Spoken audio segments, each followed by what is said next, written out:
큐티를 할 때 보통 한 장이나 혹은 한 10절, 10개절 정도 되는 구절을 꼼꼼히 읽으면서 누려지는 은혜와는 또 다르게 한 5장 정도의 영적인 흐름, 예레미야가 이런 의도와 이런 목적을 통해서 지금 이렇게 이야기하고 있는 거구나. 그러니까 전체 중에서 이 부분이 차지하고 있는 것들이 어떤 의미인지에 대해서 질문하고 묵상하게 되는 것이 엄청 중요한 도전이라는 생각이 들었습니다.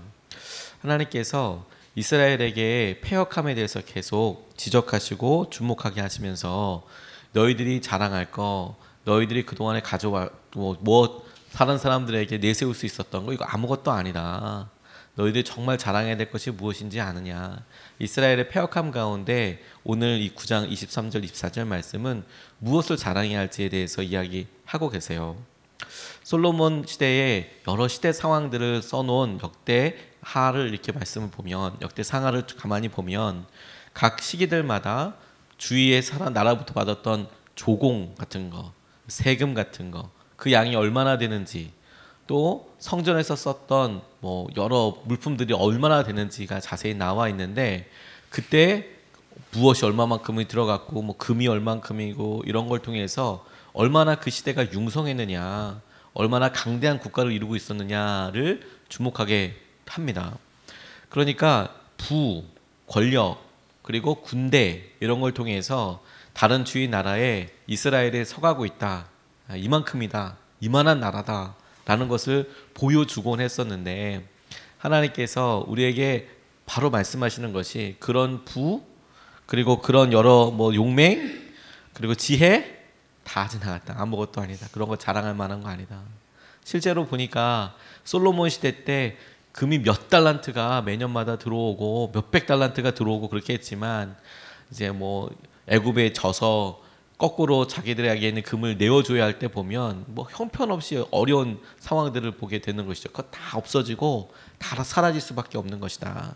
그리고 오늘 두 가지에 대해서 주목하시면서 너희들이 자랑하려거든 변하지 않는 것, 그냥 누가 뺏어갈 수 있지 않은 것, 그거 자랑해라. 그게 두 가지가 오늘 본문 말씀에 소개가 됩니다. 첫 번째는 다른 누구도 뺏어갈 수 없고 영원히 변하지 않는 우리의 삶에 진정함이 남게 되는 보물과도 같은 것이 무엇이냐면 하나님을 아는 거, 그게 진정한 자랑거리다. 하나님을 아는 거. 24절 말씀에 보면 자랑하는 자는 이것으로 자랑할지니 곧 명철하여 나를 아는 것, 이것을 자랑해라, 이렇게 말씀하고 계세요. 나를 아는 것을 너희들이 자랑해야 할 것이다. 예레미야가 진정한 자랑거리로 설명할 때 당신을 아는 것, 하나님을 아는 것이라고 표현하고 있는데, 하나님 알다라는 표현이 여러 있지만 그 중에서도 여기서 표현된 알다라는 표현은 창세기에 부부가 서로 알다라는 표현을 쓸 때와 똑같은 야다라는 단어를 씁니다. 히브리어로. 이 히브리어 야다라는 표현은 독특한 것이 내가 어떤 사실에 대해서 알다, 어떤 정보에 대해서 알다, 어떤 주제에 대해서 알다라는 게 아닙니다. 어떤 사람에 대해서 아는데 그 사람을 같이 경험해보고 그 사람과 함께 살아보고 그렇게 살아봤기 때문에 내가 그 사람을 안다, 어떻다. 우리가 아내에 대해서 혹은 남편에 대해서 이 사람은 이런 사람입니다 라고 이야기할 때 그게 한 문장, 두 문장일 수 있어도 그게 다른 누구도 그 사람이 어떻다라는 것을 알 수 없는 영역들이 있지요. 경험해보지 않았으면, 같이 살아보지 않았으면 그 사람의 마음이 어떤지에 대해서, 그리고 그 사람의 삶 자체가 어떤지에 대해서 감히 이야기하기가 어려울 텐데, 이 야다라는 단어는 하나님에 대해서 단순히 아는 것, 이것을 말하는 것이 아니라 하나님을 경험하고 하나님께서 어떤 성품과 어떻게 해오셨는지를 오랜 동안 지나온 사람들만이 알 수 있는 알다, 야다라는 이런 단어를 씁니다. 이와 관련된 구절들을 찾다 보니까 욥을 떠올리게 됐어요. 욥이 갑작스럽게 닥친 여러 불행과 어려움들을 놓고 처음에는 믿음을 지키다가 친구들이 와서 3명의 친구들과 논쟁 아닌 논쟁을 하게 됩니다. 뭐 때문에 이런 거냐? 죄가 뭐냐? 도대체 왜 이런 고난이 있는 것이냐에 대해서 계속 얘기하다가 맨 마지막에 그와 같은 일을 보던 엘리후라는 젊은 청년이 막 폭풍 같은 질문을 하고 이어받아서 하나님께서 갑자기 나타나셔서 욥에게 욥이 도저히 대답할 수 없을 것 같은 질문들을 막 쏟아내세요. 그리고 나서 욥의 가장 마지막 42장의 3절 4절 말씀에 욥이 그와 같은 하나님의 폭풍 질문을 받고 난 다음에 뭐라고 이야기하는 장면이 나오냐면 3절 욥기서 42장 3절 4절 말씀에 무지한 말로 이치를 가리는 자가 누구니이까 나는 깨닫지도 못한 일을 말하였고 스스로 알 수도 없고 헤아리기도 어려운 일을 말하였나이다. 내가 말하겠사오니 주는 들으시고 내가 주께 묻겠사오니 주여 내게 알게 하옵소서. 헤아리다라는 표현이 내가 이해할 수도 없고 내가 알 수도 없는 그 헤아리다라는 단어가 똑같은 야다라는 단어를 써요. 내가 인생을 살면서 하나님께서 왜 우리에게 고난을 주시는지, 내가 지금 당하고 있는 어려움에 대하여 우리가 헤아릴 수 없어서 알 수도 없는 하나님에 대해서 내가 감히 말하였군요. 하나 이런 모든 일을 통해서 내가 하나님을 알게 하십시오. 알게 하십시오. 내게 알게 하십시오. 이 의미가 정확한 하나님께서 무슨 목적, 뜻 이것보다 하나님 당신을 내게 알게 해주십시오. 그러니까 고난을 통해서 이렇게 수없이 많은 말들과 그 말을 통해서 변증되는, 드러나게 되는 하나님에 대한 여러 고백을 통해서 하나님은 이런 분이셔. 이 고난을 통해서 내가 하나님이 어떤 분인 것을 알게 되었어. 라는 것을 이야기하는 알다, 하나님을 알다, 그게 자랑이다. 이라고 이야기하고 계시는 거예요. 욥에게 있어서 고난을, 욥에게 있어서 그 긴 기간 동안에 아팠던 것, 그리고 욥에게 있어서 그 전에 그 오랜 동안 부유하게 살았던 그 모든 것들이 하나님은 이런 분이시구나 라는 것을 야다 알게 되는 그런 일이었다. 그리고 그게 욥의 삶에 있어서 하나님께서 고난을 통하여서 주셨던 놀라운 선물이자 지혜였다. 예레미야는 바로 그 하나님을 아는 것이 진정한 자랑거리가 된다. 영원히 변하지 않는. 이렇게 말씀하고 계시는 거예요. 베드로가 무리를 걸었습니다. 아무도 가지지 못했던 경험입니다. 누구도 무리를 걸었다, 물을 갈랐다. 엘리야가 물을 가르고 건너가서 하늘나라로 올라갔다, 물을 갈랐다라는 이야기는 나오지만 무리를 걸었다 예수님께 나오고 베드로에게 나오죠. 아무도 하지 못했던 경험을 했습니다. 무리를 걸었던 베드로가 다른 사람들은 말할 수도 없는 그런 놀라운 일을 경험한 것 아닙니까? 그래서 하나님이 어떤 분이, 주님이 어떤 분이신지를 그가 알았어요. 그게 놀라운 능력이고 은혜인 것이죠. 단기 선교 준비하다가 재정 넣고 기도하는 여러 지체들 위해서 함께 기도합니다.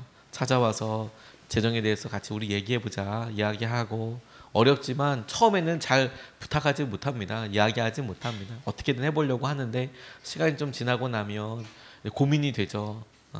어떻게 될지 모르겠습니다. 그러면 목사라고 준비가 되어 있는 건 아니고 같이 기도해보자. 그래, 우리 같이 기도해보자. 하나님께서 어떻게 하실지 모르겠는데 조금 더 일찍 얘기했으면 서로 좋았겠지만 지금이라도 어떡하니? 기도해보자. 그래, 너의 삶에 있어서 하나님께서 단기 선교 가라는 마음을 주셨다면 그러면 그게 하나님께서 어떻게 채우실지도 한번 보자. 그렇게 이야기하고 권면하고 얘기하는데 신기한 건 하나님께서 그들의 마음에 기도하는 것을 통해서 자기가 재정을 어떻게 의지하고 있는지, 그 재정에 대해서 단기 선교 외에 평소에는 어떻게 쓰고 있었는지, 이런 일들을 하나씩 다루실 뿐만 아니라 선교가 지나가면서 그걸 기도 제목으로 내어놓고 결정적으로 채워지게 되는 과정들을 통해서 하나님을 알게 되더라고요. 하나님 이런 분이구나. 애끓게 하나님 안 채워집니다. 못 가는 겁니까? 안 가야 되는 겁니까? 제가 재정도 없는데 이거 오버한 겁니까? 이런 계속 오래된 끈질긴 기도들 가운데 결국에 하나님께서 마음을 어떻게 우리에게 돌이키시는지, 알게 하시는지 그걸 경험하게 되더라고요. 야다하게 되더라고요. 우리의 삶에 어렵고 힘든 일들을 하나님을 아는 것이라는 관점에서 보면 오늘 새로운 고백을 할 수 있겠다는 생각이 들었습니다. 다양한 기도 제목이 우리에게 있습니다. 교회가, 또 여러분 개인이, 여러분들의 재정이, 관계가, 진로가, 우리 자녀들이 하나님 이렇게 되었으면 좋겠습니다. 그런데 이게 녹록지 않은 부담감과 어려움처럼 다가올 때 이게 문제다 이렇게 보고 고백할 것이 아니라 하나님을 아는 것이라는 관점에서 다시 보면 하나님 이것을 통해서 하나님을 더 깊이 알아가게 해 주십시오. 이것이 그렇게 알아가게 되는 통로가 되게 해주십시오. 그렇게 고백할 수 있겠다는 생각이 되었어요. 우리 고3 아이들 놓고 날마다 간절히 기도하는데 오늘 15일 남은 날입니다. 수능 시험이. 그런데 아이들이 뭐 이렇게 되고 싶습니다라는 기도 제목을 전해오면 정말 그렇게 되게 해달라고 기도하거든요. 그러면서도 계속 마음속에 붙여서 기도하는 거는, 그런데 하나님, 그렇게 돼도, 그렇게 혹시 되지 않더라도 하나님께서 정말 이 심령을 만져주시길 원합니다. 하나님을 경험하게 되었으면 좋겠습니다. 가장 가난하고 마음이 가난하고 어려울 때, 가장 뭔가 부족함이 많다고 여겨지게 될 때 하나님을 찾게 되는 계기가 되었으면 좋겠고, 그렇게 하나님을 의지해서 하나님을 만나게 되었으면 좋겠습니다. 그거면 충분합니다. 그러면 앞으로 어려운 일, 더 많은 일들이 있을 때 하나님을 찾게 될 수 있었으면 좋겠습니다. 하나님은 우리에게도 똑같이 그렇게 말씀하시지 않을까. 정말 어렵고 정말 힘들고 그렇다면 하나님을 알게 되는 기회가 될 것이다. 하나님 오늘도 주님을 알게 해주시고 경험하게 해주시고 하나님께 나아가게 해주십시오. 그렇게 붙잡고 함께 기도할 수 있으면 좋겠습니다. 두 번째로 주목하게 된 것이, 말씀을 묵상하면서 제게는 큰 은혜가 되었습니다. 24절 말씀인데요. 자랑하는 자는 이같이 자랑하지니 곧 명철의 나를 아는 것. 이게 첫 번째 자랑이었다면, 나 여호와는 사랑과 정의와 공의를 땅에 행하는 자인 줄 깨닫는 것. 나는 이 일을 기뻐하노라. 이렇게 말씀하고 계세요. 이것을 조금 더 명확하게 알아보기 위해서 세번역 성경으로 조금 더 읽어드리면 이게 어떤 의미인지를 조금 더 이렇게 이해하기 쉽습니다. 이렇습니다. 이 부분이, 나 주가 긍휼과 공평과 공의를 세상에 실현하는 하나님인 것과 내가 이런 일 하기를 좋아한다는 것을 깨달아 알만한 지혜를 가지게 되었음을 자랑하여라. 그러니까 가만히 꼼꼼히 새겨보면 한 3개로도 해석이 될 수 있는데, 근데 이것을 그냥 한 문장으로 하나로 이해해보면 이렇습니다.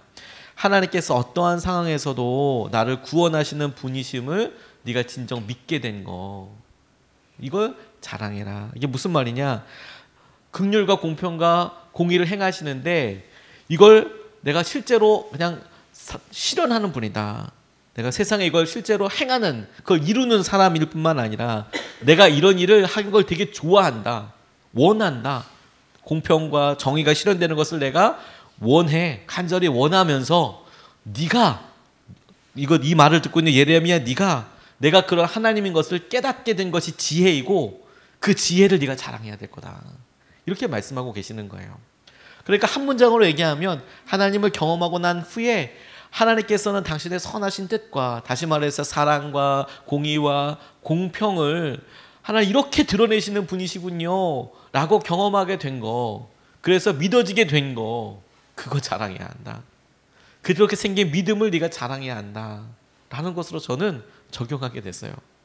하나님 정말 그렇군요. 믿음으로 이 시간 지나고 나니까 하나님께서 당신의 뜻, 우리에게 긍휼을 베푸시고 공의를 베푸시고 한 것을 얼마나 드러내기 원하셨으며, 그 일을 하기 얼마나 하나님께서 그걸 원하고 계셨으며, 하나님 그거 당신께서 그런 하나님이신 것을 내가 알게 된 것이, 그래서 믿을 수 있게 된 것이 너무너무 감사합니다.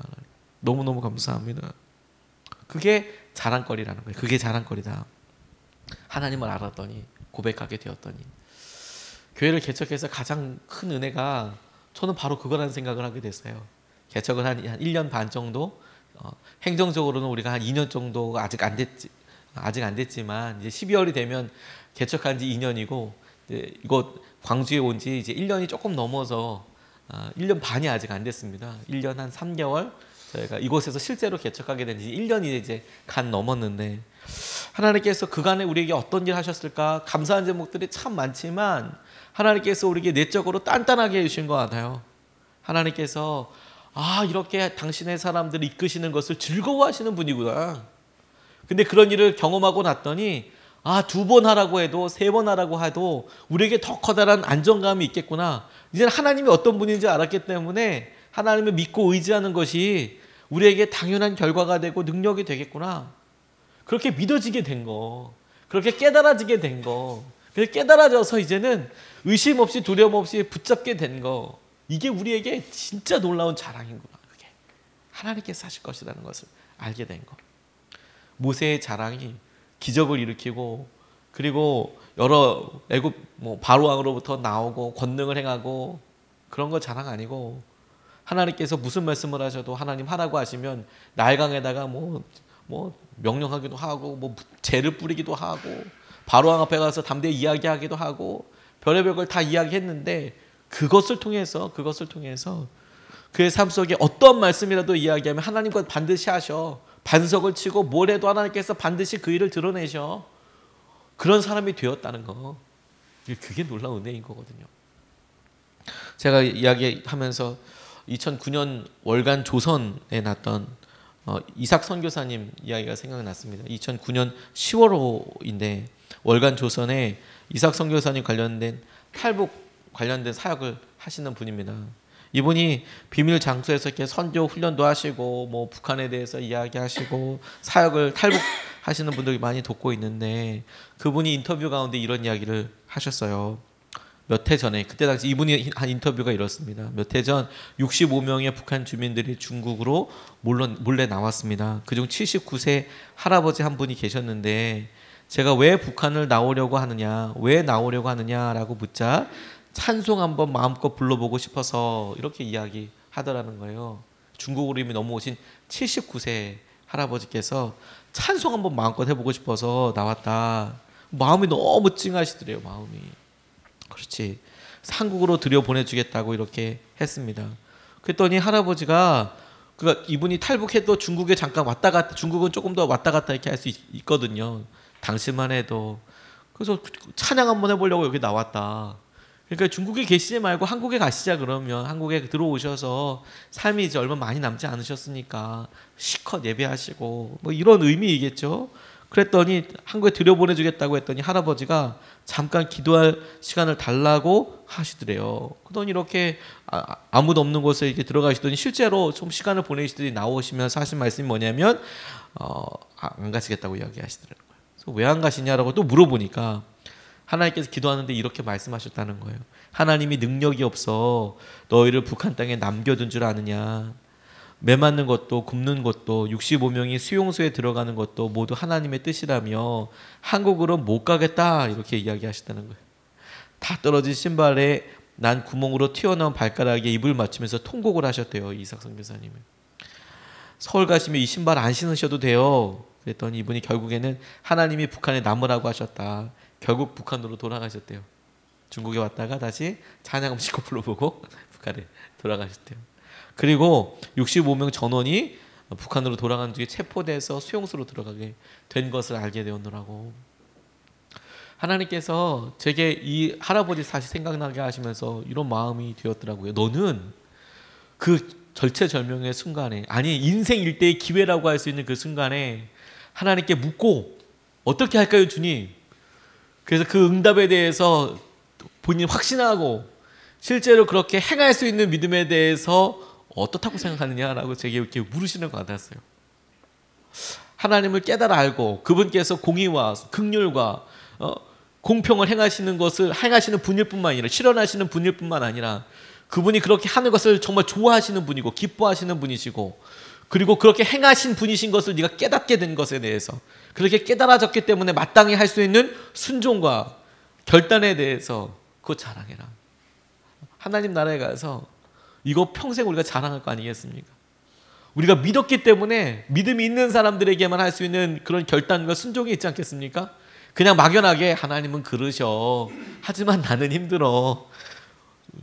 다들 그렇게 하되 예수님의 사람들 교회 오니까 다들 그렇게 하되 그렇게도 하던 걸 이렇게 얘기하는 것과 실제로 그렇게 하는 건 다른 거예요. 그게 믿어지는 거. 그렇게 하는 거구나. 특세를 그렇게 하고 기도를 하고 그건 진짜 능력이 되는 거구나 라고 믿게 되는 것은 다른 거예요. 근데 하나님이 그렇게 믿어지게 된 것을 자랑하라 라고 말씀하고 계세요. 믿어지게 되는 거. 오늘 하나님께서 우리에게 주신 여러 고난 혹은 어려움, 기도 제목, 한계라고 생각하는 것들을 우리가 바로 이걸로 봤으면 좋겠어요. 하나님께서는 당신의 능력과 당신의 긍휼과 공평과 당신의 정의를 드러내기 좋아하시는 분인 것을 제가 알아요. 원하시는 거 알아요. 제가 이렇게 믿었기 때문에 이런 믿음을 주신 게 너무너무 감사해요. 하나님, 우리가 오늘 그 믿음 가운데 거하게 해주십시오. 두 가지 말씀을 같이 나눴습니다. 하나, 영원히 자랑할 것 두 가지가 있는데, 하나 물질 뭐 이런 게 아니고요. 건강 뭐 이런 거, 그래서 회복된 거 이런 거 아니고요. 하나님을 아는 것, 하나님을 경험해서 아는 것. 두 번째, 하나님께서 우리 가운데 그런 것들을 통해서 믿어지게 하셨다면, 그분께서 사랑과 정의와 공평에 대해서 즐겁게 행하시는 분인 것을 우리가 깨닫게 되었다면, 그래서 믿게 되었다면, 그거 자랑해라. 그만큼 그 믿음을 자랑해라. 이걸 가지고 두 번 나눠서 같이 기도하겠습니다. 첫 번째, 우리가 이렇게 기도하겠습니다. 하나님을 더욱 깊이 알게 해주십시오. 오늘 우리 삶을 하나님을 아는 것에 우리가 초점을 맞춰서 우리가 하나님을 더 깊이 알게 해주시고 하나님의 마음을 더 깊이 누리게 해주십시오. 이렇게 먼저 우리가 하나님을 더 깊이 알게 해달라고, 우리 시선을, 우리 자녀들이, 우리 여러 일들이 하나님을 아는 곳으로 우리가 다 그렇게 도전되게 해달라고 우리가 첫 번째로 같이 기도하겠습니다. 아버지 하나님 감사합니다. 하나님